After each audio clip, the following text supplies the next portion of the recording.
thank you. As Anna said, I'm Steve, and this is my son James. I've got my wife Susan and my daughter Megan, who are in London at the moment as we speak. My wife's a teacher, so she unfortunately doesn't have the flexibility I have to travel around. And Megan is actually working for my company in London, so she has to work very hard, right? And James is working for my project here, so that's how our family are so involved in my life. But just a little bit about me. I grew up in Fish Hoek, firstly in Plumstead, then in Fish Hoek. So I was born in Fish Hoek Hospital, and I used to drive past this farm because my mother always used to turn around to me and say, "That used to be your granddad's farm." And I always didn't really take too much notice of it until I started realizing how much this meant to my grandparents. And my grandfather never spoke about it because in 1960 he was a boilermaker on the ships in Cape Town, and he decided he probably did the first entrepreneurial move in my family, where he said, "I'm going to cash in my life savings, my pension, and I'm going to pursue a passion of mine, which is being a farmer." And he bought this piece of land. It was the Fish Hoek then, or Good Hope Farm, I think it was called then.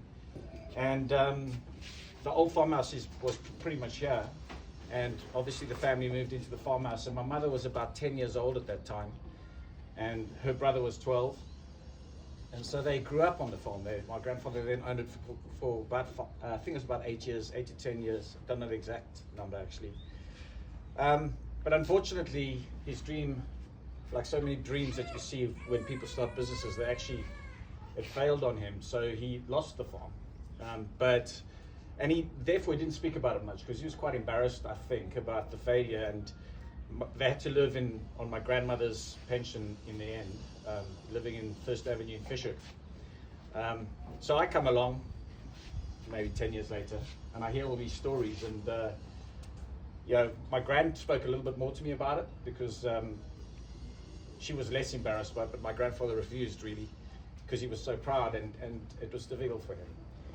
And I sort of made this little bet with myself as a child, as you do. One day I'm going to buy that farm back. And it's funny, I've got to tell you a little side story because my grandmother used to teach me these little lessons. I was sitting at breakfast in their little house in First Avenue, Fish Hoek, and they were cooking eggs, like boiled eggs for breakfast with toast. And the toaster stopped working. And so my grandmother turned to me and she said, "One day, Stephen, you're going to buy me a toaster."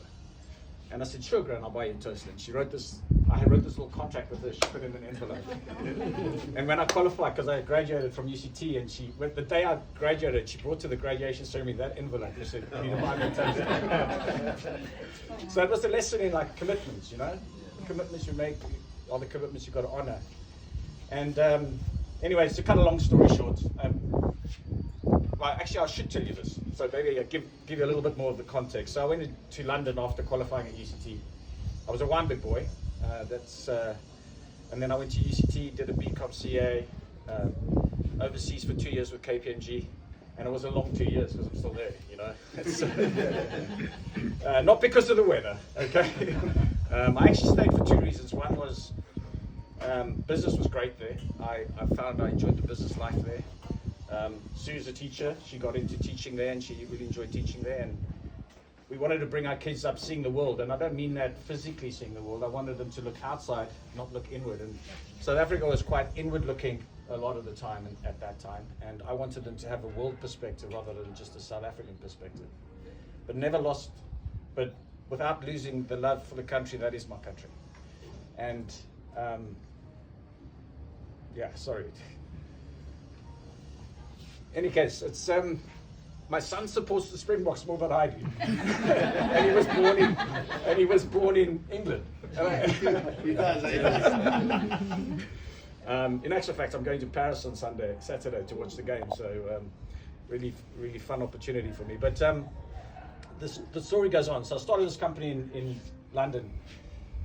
I started 3 companies first, actually, that all failed. So this was inspired by my grandfather. Not the failure, the starting.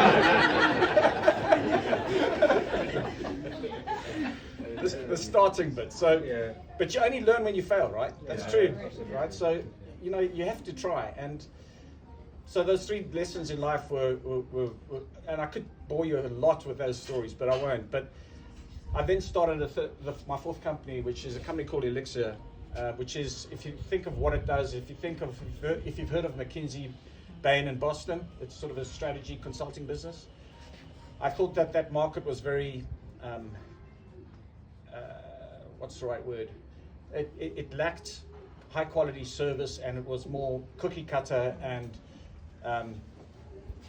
so big. Those companies are so big, they're not very responsive, they're not very personalized, they're not very intimate. And when you're a CEO and you're running a big company and you've got to make some strategic changes, it's a career defining moment because it's very personal. If you succeed, you're a hero. If you fail, you probably don't get your next CEO job. So the type of advice you want is very personalized advice, and it's very important. I felt that advice was personalized. And I didn't think those firms were making the best fist of that. So I thought, why not take on the big boys and build a firm that's very similar to that? And we now are 700 people worldwide. We do 150 million pound turnover. We're listed on the FTSE Stock Exchange. And so, fourth time lucky in my instance, right? So it's, but it wouldn't have been done with 40 fantastic partners. And that's the thing that I've learned in building Elixir is, you don't succeed on your own, you succeed as a team.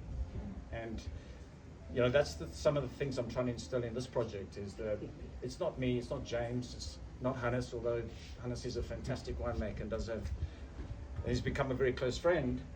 It's the broader team that makes something really work. And that's the kind of thing that I want to create here, is that, you know, I want to connect with the community. I want us to love the place we live in and represent the place we live in exceptionally well.